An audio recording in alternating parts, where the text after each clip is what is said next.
What's up guys, welcome back to my channel, and if you're new here then welcome to our little corner of the internet. Today we're watching a video titled The Silliest Deaths in History. I feel like I'm going to be frightened by this and I'm probably not going to sleep, but I mean, I just earlier watched a video on some fighter jets and that already got me startled. So I thought that we should keep up the momentum and watch something frightening. So I think this is going to be a great video.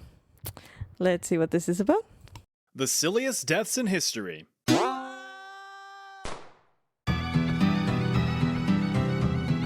Sometimes it's your own pride that can get the best of you. This is Hans Steininger, and this is his beard. Hey, my eyes are up here. Looking like the wisest wizard in the world, Hans was a public spectacle in the 16th century and also a well-respected politician. Cause, I mean, come on, who are you gonna vote for? Majestic and marvelous beard boy Hans, or the lame and lackluster clean-shaven Franz? Und that is how I will be lowering taxes while simultaneously providing affordable healthcare and housing for all. Alright, but where's your beard? I don't have one. But behind that big bushel of bristles beats a kind heart, one that legitimately cared for his town and its people. So much so that Hans was elected as mayor for 6 consecutive terms for the town of Braunau am Inn, a town that resides on the border between modern-day Austria and Germany.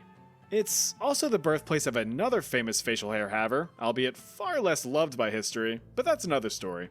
Measuring in at over 4.5 feet in length, Hans's big-ass beard was his defining feature, and was certainly a testament to his 4.5 feet is like nearly as tall as me. Well, not really, but almost. Patience and care in many aspects in his life. If you can brush your beard, you can untangle legislative issues. If you can oil up your whiskers, you can lubricate the political machine. So it goes without saying that cosmetology and political science are of equal value. At least from a college degree standpoint. However, Hans's biggest asset would be his downfall, quite literally. On September 28, 1567, a fire broke out in the town, which was a much bigger threat back then than it is today. Since the extent of firefighting tactics were just pathetic pails of water, a single small fire could reduce your whole town to cinders real quick. Hans, who usually tucked his beloved beard into a leather pouch for safekeeping and uninhibited travel, let his lusciously long locks whimsically whip in the wind as he ran to help with the fire. Scuttling down some stairs in a panic, Hans had accidentally slammed a piggy right on his own facial pubes, causing him to slip and trip down the entire staircase.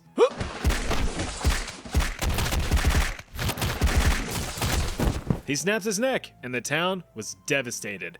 Not by the fire, but by the loss of their beloved mayor.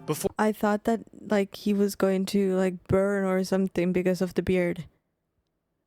That is so unfortunate. Before being buried, the townsfolk had Hans's beard gently removed and chemically preserved, immortalizing his legacy. The forever facial hair is still on display in a museum in the town today. You know his ghost is pissed though. Ooh, I don't know how I feel about that. I don't know how I feel about that, guys, but okay. Okay. I mean, I guess. Ever have an I would still love to see it though. If it's in a museum, I think that would be great. It would be great to see this beard. Also, I don't think he knew how to brush his beard because it looks more like what are they called? Like the hair, the type of hair when you get it like tangled. That's kind of what it looks like. You know his ghost is pissed though. Ever have an extreme case of the sleepy ha-has where you find anything and everything to be complete comedic gold to the point of not being able to even breathe?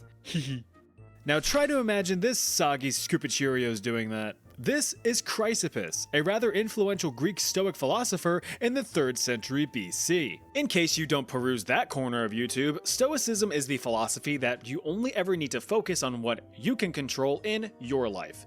Anything reasonably outside of that control, Hacunas Matatis, not my problemas. Which is a pretty solid philosophy, especially in this age of doom and gloom social media designed to make you perpetually paranoid and pissed off. Chrysippus was also a huge proponent of logical reasoning, having created an original system of propositional logic, stuff like if, then, and or statements that we use to describe the world around us today. For example, if you are not subscribed to this channel, then you're dead to me. Simple logic. The basic idea is that any and all things happen for a reason. Well, I'm sure Chrysippus would have a hard time understanding the logic and reasoning surrounding his rather untimely death. According to legend, Chrysippus, at the fermented old age of 73, got trashed at a feast.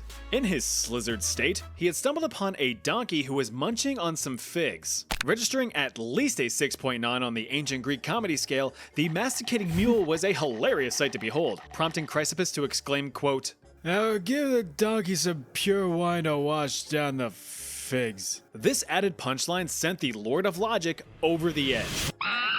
Chrysippus reportedly hurled himself into a fit of laughter so intense that he had collapsed, foaming at the mouth.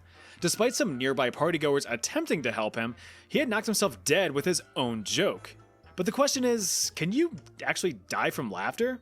Sure you can. It's rare, but medically possible. What?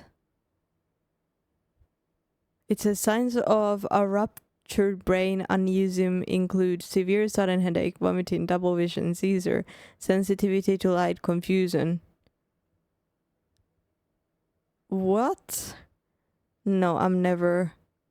Laughing is one of the best medicines for adult mood, but too much could cause one of the following life-threatening conditions. What? Guys. That's crazy. That's so scary. But honestly, this is the type of thing when you're laughing a lot, this would make me laugh even more. Like, oh my goodness, I could die. Ha ha ha. If you laugh your ass off to the point of it being an uncontrollable fit, that actually puts a lot of stress on your heart. So if you have a weak heart, you're probably going to exacerbate some underlying conditions, leading to a heart attack. You also have the possibility of losing consciousness if you laugh yourself out of breath for long enough. But you have to hear or see something exceptionally funny for that to happen, so don't worry, you're safe here. Now, of course, this recount of events is debated by historians. The guy who documented this particular death was ancient Greek biographer Diogenes Laertius, who lived a few hundred years after Chrysippus' death, so he was far from an eyewitness.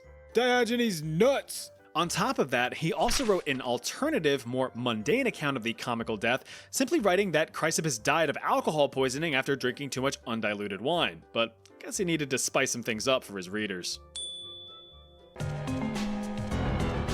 If there was ever proof that the universe has a cruel sense of humor, then it's the curious case of American lawyer and politician Clement Vallandigham. Howdy. Though he resided in the Union state of Ohio during the mid-1800s, Clement was adamantly against the Civil War, calling it, quote, a wicked, cruel, and unnecessary war. Which is fine, but being a member of the Copperhead faction of the anti-war Democrats, Clement was a very vocal Confederate sympathizer, speaking out against President Lincoln and the abolition of slavery, to which Lincoln was all and sent him to the South to live amongst his Confederate companions in 1863. Clement, who was clearly not about that life, snuck aboard a ship and shipped himself off to Canada before sneaking back to his home state of Ohio to perform rather inconsequential political mumbo-jumbo for the next few years. But after the war was over, Clement attempted to run on political platforms while still advocating for slavery. However, he suddenly switched his views with the Democratic New Departure policy of 1865, which basically 180'd the Democratic Party's stance on slavery once they realized that it fell out of favor in the public's eye. So, being branded as a no-good slavery supporter for life meant the figurative death of his political career. Instead, he turned to a career in law, which would soon lead to his literal death. On June 17, 1871, Vallandigham met his demise while defending his client, Thomas McGeehan, a young fella accused of shooting and killing one Tommy Myers. Clement claimed that Myers had, in fact, not been murdered but accidentally shot himself with his own gun while getting up to stand. Clement vowed that he could demonstrate this before the court, proving McGeehan's innocence. And so he did. Now, when reenacting a scene that results in someone accidentally blowing a hole through their own tummy, you want to make sure that you have safety measures in place that would physically prevent you from doing the same thing. Clement didn't do that. Instead, he had mistakenly used a loaded pistol. While demonstrating the scene as Myers, Clement attempted to draw the seemingly harmless firearm from his coat pocket as he stood up. And he blew a hole through his own tummy, just like Myers. Clement Vallandigham died just 12 hours later from his injuries. The verdict? Not guilty. McGeehan was acquitted and was a free man. Oh my goodness. That's definitely something that's crazy. Until he was murdered a few years later, that is. You can tempt death all you like, but eventually, he's gonna get what's his. That's what big old Bobby Leach found out in 1926. Born in itty-bitty... I have a huge death phobia. Like I used to go to therapy for it as a child. It's just so daunting to think about. That's why I don't like thinking about it, but I guess it's just gonna come to everyone at some point, so... That's what big old Bobby Leach found out in 1926. Born in itty-bitty Britain, England in 1858, Leach grew up to be quite the daredevil. Unfortunately, most of Bobby's early life is lost to time, completely shrouded in mystery. We do know that around the 1880s, he had left boring old England for a more exhilarating life in the States. Apparently an excellent swimmer, Leach eventually landed a gig as a professional high diver with the greatest show on earth, the Barnum and Bailey Circus. There, he performed daringly dangerous feats in front of thousands of eager onlookers. This had quenched the adrenaline-thirsty void in his life for a while, but eventually he retired from this circus life at the age of 50 in order to extend his life expectancy a bit. But that logic was tossed aside rather quickly, as in the early 1900s, Bobby decided to settle down as a humble businessman at Niagara Falls. Blimey, that's a proper waterfall, isn't it? Initially content with just opening up a restaurant, Leach noticed the ever-increasing tourists flocking from afar to see a bunch of water spill over a cliff. So, this gave him an idea. The daredevil was back. Between 1906 and 1911, Leach performed various stunts around the falls, including parachuting from the nearby Honeymoon Bridge to the river below. Over the years, Leach continued to push the envelope, coming up with more and more dangerous stunts to draw larger and larger crowds. Eventually, he faced his biggest challenge, the falls themselves. And on July 25th, 1911, entombed in a customized giant metal barrel, Leach took the plunge. And survived. Sure, he had gashed his forehead, broken his jaw and all of his kneecaps, but he was still kicking. Bobby Leach became the second person to survive. Okay, but if you did a metal capsule and you like filled it with pillows and cotton and all of that type of thing, maybe from the impact you'd still break something, I don't know. Survived the trip, right behind 63-year-old Annie Taylor. After recovering in the hospital for several months, Leach became a celebrity. Over the next several years, he had plans to make a second bound over the falls, but it never came to be. Why? Well, because in 1926, he went and slipped on a dang orange peel, snapping his leg in half, which went and got infected with gangrene, ultimately killing him a few days later. Remember that death... Out of all the things... Remember that death always gets the last laugh. Having served the shortest presidential term in United States history, you know something must have gone down. Well, it was President William Henry Harrison's health bar. The withering president had a pretty impressive career before assuming office. He enlisted in the U.S. Army in 1791 at the age of 18 and quickly rose through the ranks, serving in the American Indian Wars, which sought to expand U.S. territory further west against native tribes, which they did. Satisfied with his service, Harrison decided to retire from the military at 25 and toss his hat in the ring for a career in politics. That's so crazy. At the age of 25? The military at 25 and toss his hat in the ring for a... Wow, I'm 24. What have I done?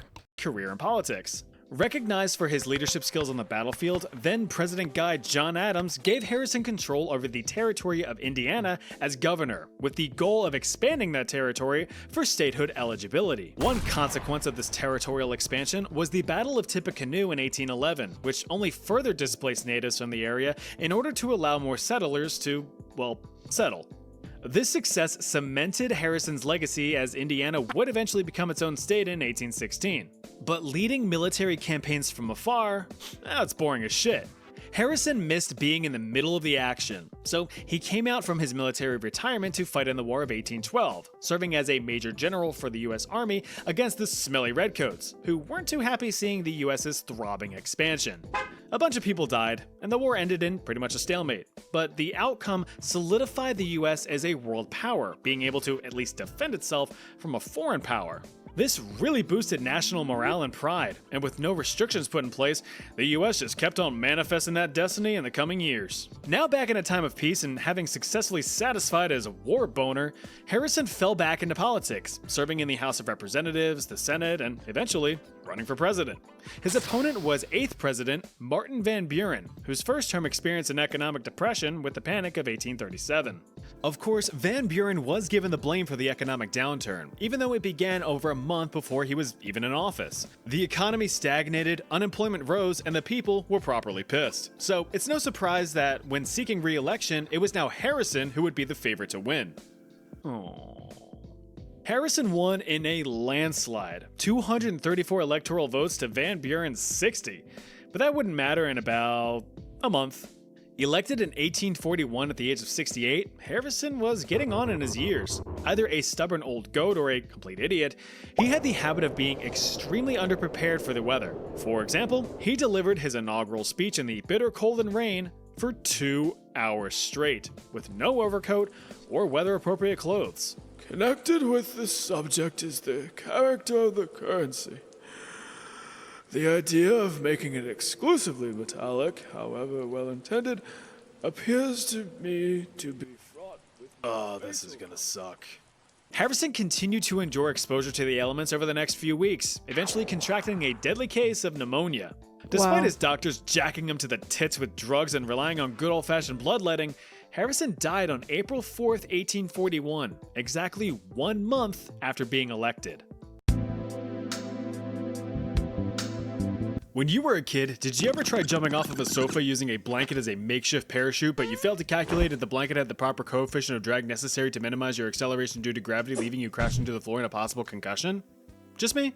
Well, take that scenario and scale it up. I used to do that, but with the what is it? I don't know this word in English. Paraguas. It's sateenvarjo. I don't know what it is in English. What you use for rain, like the thing that that Mary Poppins had in her hand. That's what I used to do this with. To adult size, except this is your blanket and this is your couch. Meet Franz Reichelt, the mastermind behind the parachute suit prototype. An Austro-Hungarian tailor and inventor, Franz became hyper-fixated on developing a sort of wearable parachute. He had identified a gap in the market with the rise of humanity's newest invention, the powered aircraft. Seeing reports of pilots forced to launch themselves out of their airborne contraptions if things went south, Franz vowed to come up with a solution to save lives. So he got to work in 1910 with some initial designs, testing the prototypes by strapping them onto makeshift dummies and hucking them off of a 5-story ledge. Surprisingly, the dummies managed to hit the ground at less than fatal speeds. Not bad. But there was a problem. The prototype weighed 150 pounds. And no pilot's gonna lug all that extra weight onto an aircraft. They weigh more than me? That's crazy. Even if it would potentially save their life. But like, I weigh around 48 to 50 kilograms, so like 20 kilograms more than me. But Franz would not give up. After all, you have to fail many times before you succeed.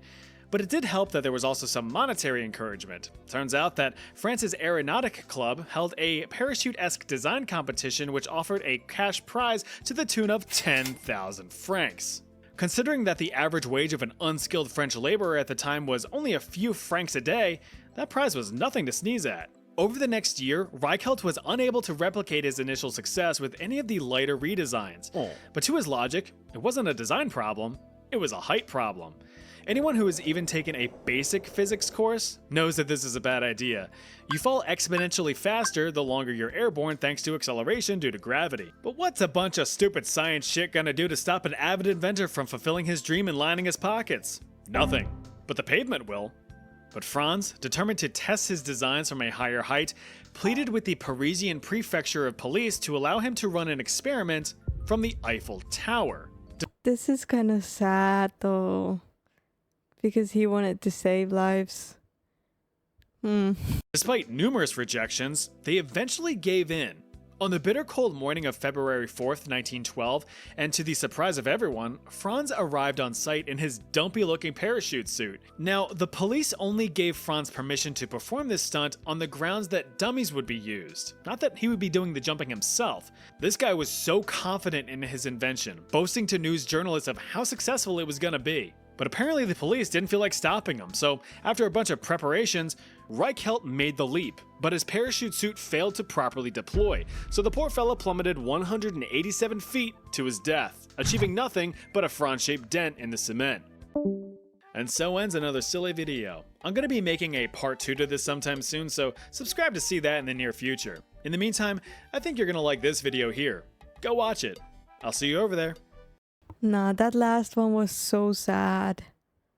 I feel so bad for him. He wanted to change the world. That was heartbreaking, guys.